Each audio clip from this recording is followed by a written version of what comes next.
ng depensa na may nakausap ang Vice Presidente na tao para gawin yung mga bagay na ito. Tama ba? Wala ito sa mga sagot ninyo? We deny that, Your Honor.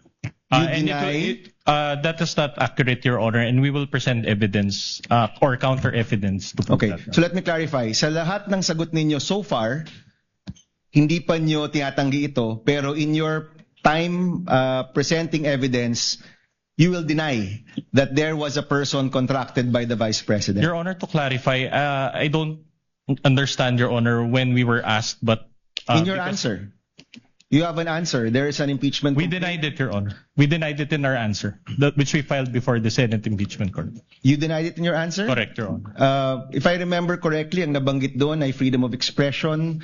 Was there an exact statement there na hindi totoo na meron ngang kinontrata ang o kinausap ang Vice Presidente para gawin ito?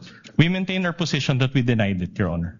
Okay. It is there in our answer. Mr. President, I don't want to take up time, but I do want to check the official records and look for this because I don't remember seeing that in any of your answers, Mr. Your Honor, all allegations were denied. It's a general denial, a blanket denial. There were, that was the general denial, and there were also specific denials. Okay, we'll take a look, Mr. Presiding Officer. Hanapin natin to with, and if I may come back to this once we take a look at the records, Mr. Presiding Officer. The gentleman may do so at the appropriate time. With the permission of Senator Judge Erwin Tulfo, since nakatayo na po si Senator Judge Ejercito, papaunahin ko na muna siya. Senator Judge Tulfo, Ejercito is recognized. You have 2 minutes, sir. Thank you, Mr. Presiding Officer. Tanong ko lang, no, just to clarify, may we know if the NBI has the authority to issue subpoena against impeachable officials? Kasi kanina po, no, sa mga pinisend kanina, subpoena po ang inyong pinadala sa Vice President instead of a mere invitation. Yun lang po, i-clarify ko lang po. Yes, Your Honor. Under Republic Act 10867, the NBI has authority to issue subpoena. And as a matter of fact, the case involving the Vice President falls under Section 5, Paragraph G, which the NBI has primary jurisdiction to undertake investigation, Your Honor.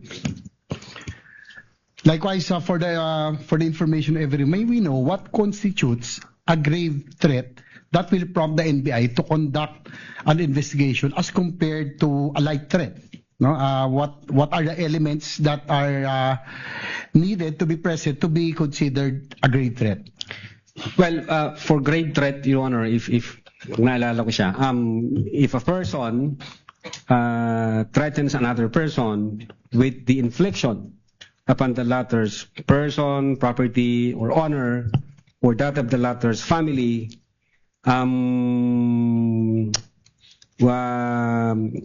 with a wrong or with any wrong amounting to a crime, if that threat is with condition or without condition, or with involved with monetary consideration, yun po, Your Honor, yung kabuuan nung sa grave threat. So yung grave threat po, may condition. Or wala condition. The crime of grave threat, Your Honor, can be committed with or without condition. With or without condition. Yeah. So as an investigator, have you ever investigated and filed a complaint for grave threats apart from this one? Again, Your Honor? As an investigator, have you filed any case or investigated and filed a case for grave threats against anyone aside from this, no? Excluding this one? Yeah, I think nag-start po kasi ako as counter-terrorism and then organized crime group and then cybercrime. Wala akong maalala, Your Honor, kundi ito lang.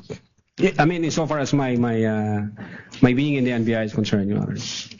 So ito lamang yung ito pala yung kaso na naimbestigahan nyo concerning grave threats, you know? I think yung iba, may mga naimbestigahan, Your Honor, pero again, sabi ko, yung sa sarili ko po, yung experience ko from counter-terrorism hanggang sa organized transnational crime group, hanggang sa cybercrime division, Ang naalala ko lang, Your Honor, kasi matagal na ho yun kung ano yung nasa record. I think itong grade threats na to is pag hindi first time, doon ko lang na-experience. Gaano katagal ho kayong parte nitong cybercrime division? Bago kayo nalipat? Since 2018, Your Honor. Nagsimula ho ako bilang investigation agent. And then 2022, I was designated as chief of the Digital Forensic Laboratory Division. And in 2023, designated as chief of the Cybercrime Division, sir. So more than 5 years kayong nandito sa Cybercrime Division ng NBI? Opo. That's all, Mr. Presiding Officer. Thank you. Thank you, Senator Judge Ejercito. Senator Judge Tulfo Erwin is recognized. You have 2 minutes, sir. You may proceed when you're ready. Thank you, Mr. President, or Presiding Officer. I'd like to direct my clarificatory question to the witness on the stand, Mr. Presiding Officer. Attorney Jeremy Lontok. Opo, Your Honor. What findings, if any, convince the NBI the motive of the respondent to kill the president and 2 other people? Meron po bang kayong nakitang motibo? Kasi maaari pong sabihin lang nung isang tao sa sobrang galit niya, na pag-usapan na po kanina yan, di ba? Spur of the moment. Pero did you find any motive? Bakit niya po gagawing patayin ang Pangulo? Yes, Your Honor. As I've said before, when we take into consideration all the facts and circumstances surrounding that issue, nagkaroon ng hindi magandang relasyon yung dalawa, and then nagbato na ang Vice Presidente ng mga salitang mabibigat laban sa Presidente. Pinapakita doon sa October 18 na toxic na nga yung relationship nila. Galit na galit si Sara dahil sinasabi ng Vice Presidente is politically motivated yung pag-attack sa kanya. And then at the same time, pinagtutulungan siya ng buong gobyerno. So, then na-trigger ho yun, if my memory serves me right, nung incident nangyari noong 23 November 2024. So parang nagpatong-patong na ho siya, convolution ng iba't ibang issue. So nakita ho namin talagang galit ang Vice Presidente sa Presidente. Okay, so you saw that the Vice President is very angry, right? Galit po siya. Did the investigation uncover any evidence, if there's any, that the respondent had taken steps to carry out these threats or these statements that she made in public and online? Did you have, or did you cover any evidence? Your Honor, insofar as the Cybercrime Division is concerned, we focuses on the investigation on the alleged grave threats and inciting to sedition. Ngayon, pagdating doon ng whether or not meron na-execute na o may inutusan, I think ang makakasagot po niyan, Your Honor, yung aming director, kasi sa kanya po yung pool ng information. At the same time, yung jurisdiction na yan, nasa intelligence service po namin. Kami ho nasa investigation service. So, insofar as the NBI Cybercrime Division is concerned, at that time, nakafocus ho kami sa grave threat and inciting to sedition. But insofar as whether meron na bang in-engage ang Vice Presidente, jurisdiction ho yan ng aming intelligence service. At maybe ang makakasagot niyan yung aming director, kasi siya po yung recipient ng full of information from different divisions and regions. You mean the inciting to sedition will be answered by the director, is that correct? Kasi parang hindi po natalakay kanina yung inciting to sedition. Is it? Well, Your Honor, the inciting to sedition, in our investigation, we were able to establish that those utterances from 18 October 2024, November 23, 2024, and other facts and circumstances, even the November 26, 2024, we believed that those utterances have a tendency, Your Honor, to stir up the people, to go against the government, have tendency to disturb the public peace of the community, the peace of the community, and have tendency to undermine public safety and public order. And I think that's elements of the inciting to sedition, Your Honor. I have last two questions, Please proceed. Mr. Presiding Officer. So you're saying they're intertwined, killing the president and then inciting the people to revolt against the government. They're intertwined. Is that what you're saying? Based on our findings, Your Honor. Based on your findings. And what could be the motive of the vice president inciting people to sedition, to revolt against the government, when in fact she will be the next president of the republic? She's been saying, and everybody knows, and she's been claiming. Well, why do you think? I mean, did you look deeper? Why incite to sedition? I mean, when in fact you're the vice president. Usually, in our country, Mr. Witness, the vice president would run for presidency. What could be the motive? Well, Your Honor, what we have established is the fact that the relationship between the two were already hostile. And what we established is the fact that the Vice President has committed grave threats and inciting to sedition. Yun ho yung focus namin, Your Honor. Insofar as yung mas malalim pa na motibo, wala akong personal knowledge. All right. Well, I'm running out of time. Can you identify the strongest piece of evidence which you relied in deciding to file these cases before the Department of Justice? And what is the status of this case, Mr. Witness? Well, Your Honor, the pieces of evidence that we attached or we incorporated in our investigation is sufficient and has satisfied the requirements of the quantum of evidence required, which is prima facie evidence with reasonable certainty of conviction. And the fact, Your Honor, that the Department of Justice has issued certification stating that your referral, your transmittal, has complied all the elements of the crime charge and therefore good for preliminary investigation. What is the status of the case, Mr. Witness? It's ongoing, Your Honor. If kung tama ang naalala ko, it's ongoing, Your Honor. One very, very quick question, Mr. Presiding Officer. Senator Judge. Do you think at this point you have an airtight case against the respondent? I believe so. Yes, Your Honor. Otherwise, the Department of Justice would not issue a certification stating to the effect na kumpleto ang elements namin, na nakuha namin yung requirement, at ready na siya for preliminary investigation. Thank you, Mr. Witness. Thank you, Mr. Presiding Officer. Thank you, Senator Judge Tulfo. Senator Judge Ontiveros, Senator Judge Villanueva, and thereafter we pause for a 10-minute break. You may proceed, ma'am. You have 2 minutes. Salamat, Mr. Presiding Officer. Attorney Lotok. Opo, yes, Your Honor. Sa affidavit of investigation dated February 10, 2025, nirekomenda ng NBI na sampahan ng mga kasong grave threats at inciting to sedition ang vice-presidente. Pwede po bang idahilan sa mga kasong yan na nadala lang ng emosyon or may matinding trigger kaya nakapagsambit ng ganoon? I don't think, Your Honor, kasi wala naman ho sa elements ng grave threats yung situation na yon. As long as we were able to satisfy the elements for grave threats, Your Honor,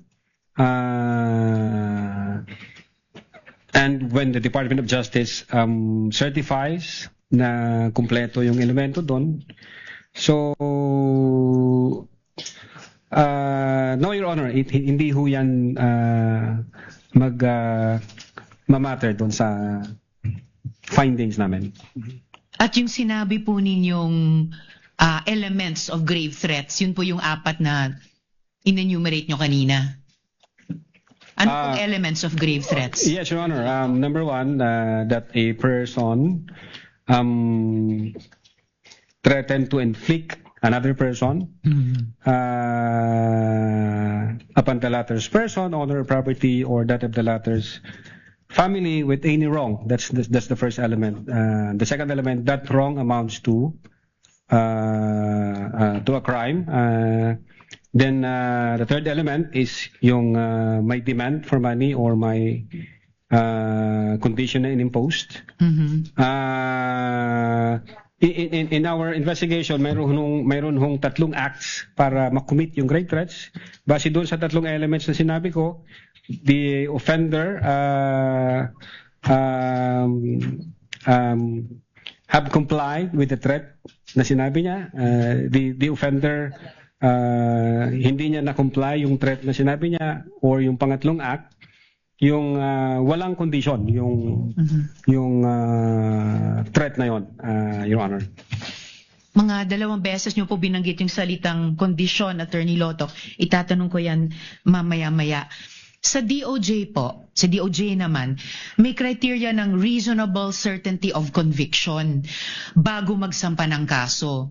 Sa Yes, NBI, yes, Attorney, sa Opo. NBI, ano naman po ang pamantayang sinusundan ninyo bago magrekomenda ng kaso? Well, sinusunod din ho namin yung quantum of evidence na prima facie evidence with reasonable certainty of conviction. Kaya ho, kung makikita nyo, yung pong aming processes o yung phases, yung pang last po niya is legal evaluation. Meaning, pag meron na ho kaming conclusion, bago ho namin ito isubmit sa Department of Justice, meron hong referral kaming ginagawa sa legal division or nagpapatulong ho kami sa aming mga legal experts. So sila ho ngayon yung nag-evaluate, sila ang mag-qualify kung na-satisfy na yung requirements at kung pwede na siyang isubmit sa Department of Justice for purposes of preliminary investigation, ma'am. Alright, salamat, Attorney. So kahit papaano, ina-approximate nyo yung criteria na sinusundan ng DOJ, kahit bilang NBI? Yes, Your Honor, and that is on the basis of our cherished principle, the 2-pillar rule in investigation, thoroughness and legality, Your Honor. Alright, salamat po. Eto, in principle, kailangan po ba ng patunay na may kinontratang assassin para maituring na grave threats ang mga sinabi? Well, Your Honor, in so far as the crime of grave threat is concerned, hindi po yun kailangan. Alright. Speaking of condition, kanina na binanggit nyo 2 beses, posible po ba ang grave threats kahit may kondisyon ang banta? Ibig sabihin yung kapag ito nangyari sa akin, ito ay mga gawin mo. Kahit may kondisyon yung banta, posible po ba ang grave threats? Very much possible, Your Honor. As I have said, grave threats can be committed with or without condition. And as a matter of fact, meron akong naalalang isang case, SPO2 Jamaica versus Attorney Bangot. Ang sabi ho doon ni SPO2 Jamaica, if I lose my job, I will break your head or I will. So it's for us, it's a kind of event-based condition na matitrigger yung execution ng threat pag nangyari yung event. But then when the Supreme Court nag-decide the Supreme Court at sabi niya, the threat was absolute. So it's sinabi ng SC absolute yung threat, you know, okay. Hindi conditional. So parang ganito, akin sa situation dito, meron siyang sort of event-based condition na pag nangyari yung event, matitrigger ngayon yung threat na in-utter ng offender, so, Your Honor. Masasabi pong may jurisprudence po dahil may nakikita kayong paghahalintula dun sa kasong ni rule ng SC, kaugnay ni PO2 Jamaica at itong kay Vice President. Yes, Your Honor. Alright. Huling tanong na lang po, Attorney Lotoc. Bilang abogado po, as a general rule, kailan po masasabing lampas sa free speech ang pananalita at nagiging grave threats o inciting to sedition na? We consider the two tests. Number one, yung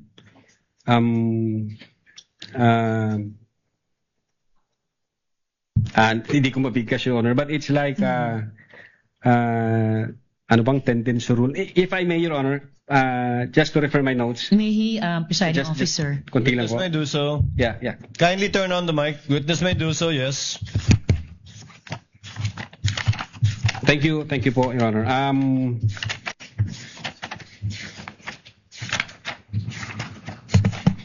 Tinitingnan po ni Mr. Witness. We consider, Your Honor, the clear and present danger rule and the dangerous tendency rule. But among the two, ang nakita ho namin yung the dangerous tendency rule.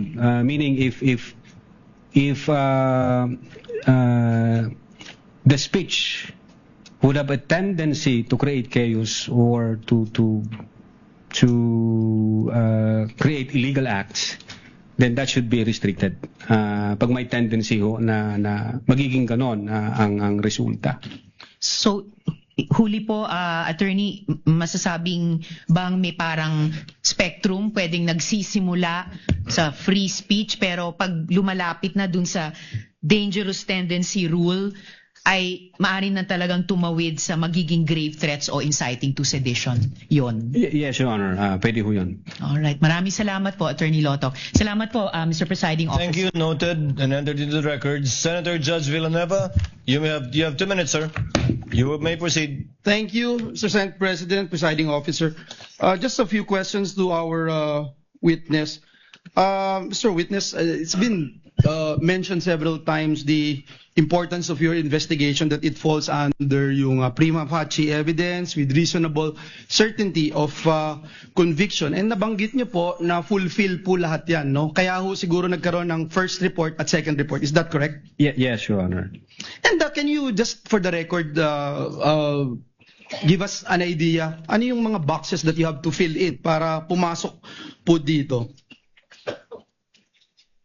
You mean, Your Honor, yung comment ng Department of Justice dun sa first affidavit na? Yes, to make it clear na it's indeed goes dito sa pumapasok siya dun sa prima facie evidence with the reasonable certainty of conviction.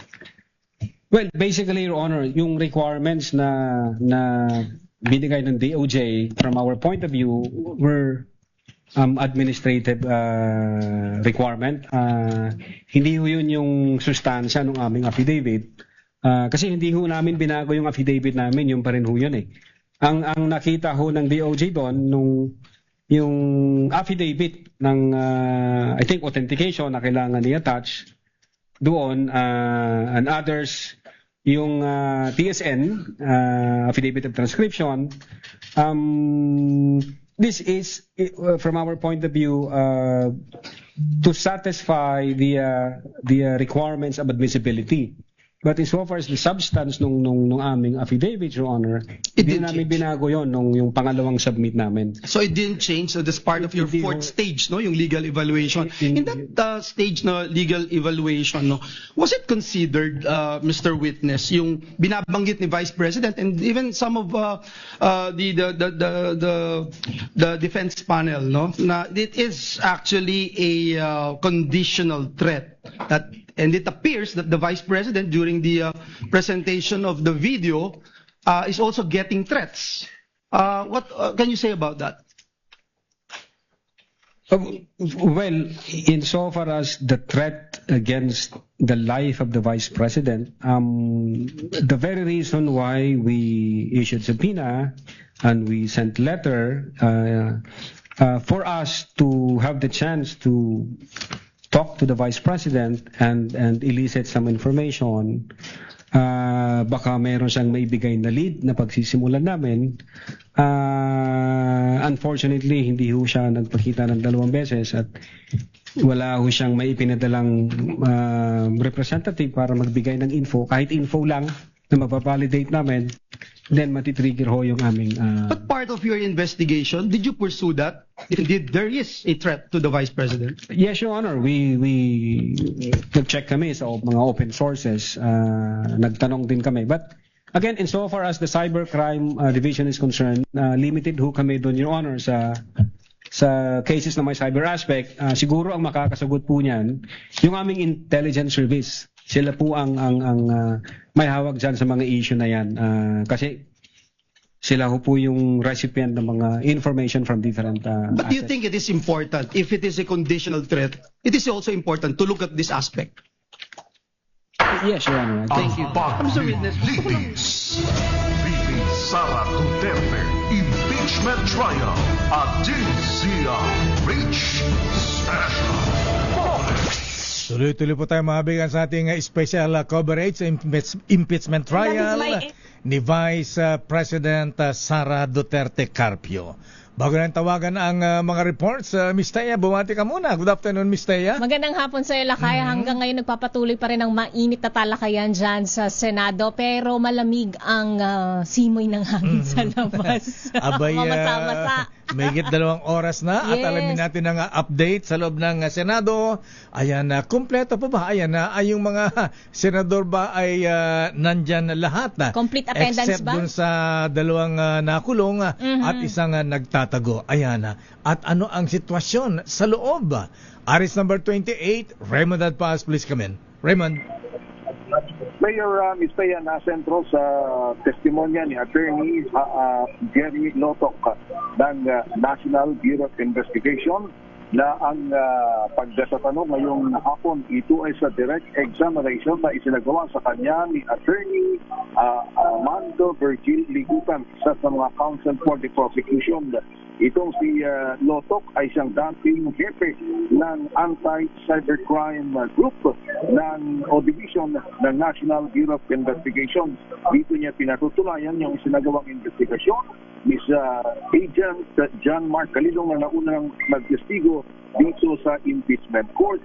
Sinabi nito si Lotok na napatunayan nila na naging seryoso yung ginawang pagbabanta ni Vice President Sara sa hukay ni Pangulong Bongbong Marcos, First Lady Liza at dating House Speaker Romualdez.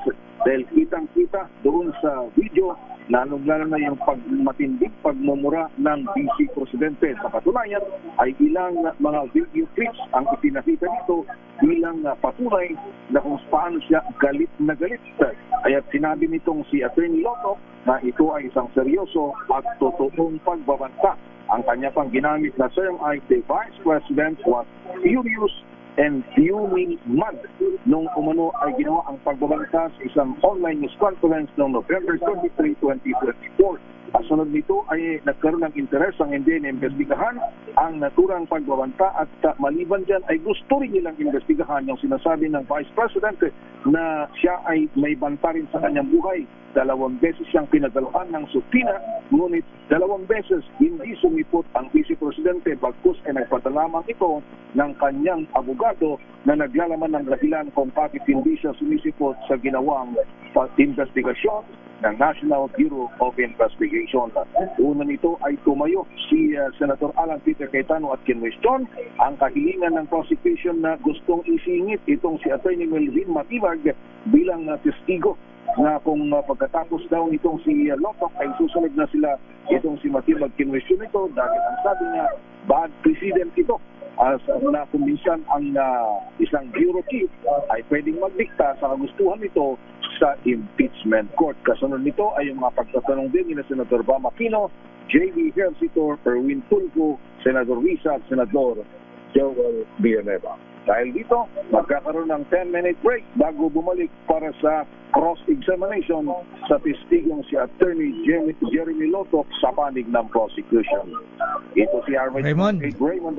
Yes, ma'am. Ayan, ini-establish ng prosecution na talagang matindi ang banta ng Vice President sa buhay ng Presidente, First Lady at former Speaker. Pero hindi po punta dun sa na-mention kanina kung meron na bang nakontrata, nakausap talaga ang Vice Presidente na magsasagawa ng assassination o pagpatay sa presidente. Nag-execute. Ang paliwanag ni Attorney Lotok ay yung kanyang time as chief ng cybercrime ay doon lamang siya doon sa video nakatutok dahil yun ang kanyang trabaho. Yung kung naiporsige man yung investigasyon doon sa supposedly ay may nakontrata ng heart killer, ay ibang division ang nag-imbestiga o kaya ang maaaring makasagot doon ay mismong director ng NBI. So, kailan harap si former Director Jimmy Santiago?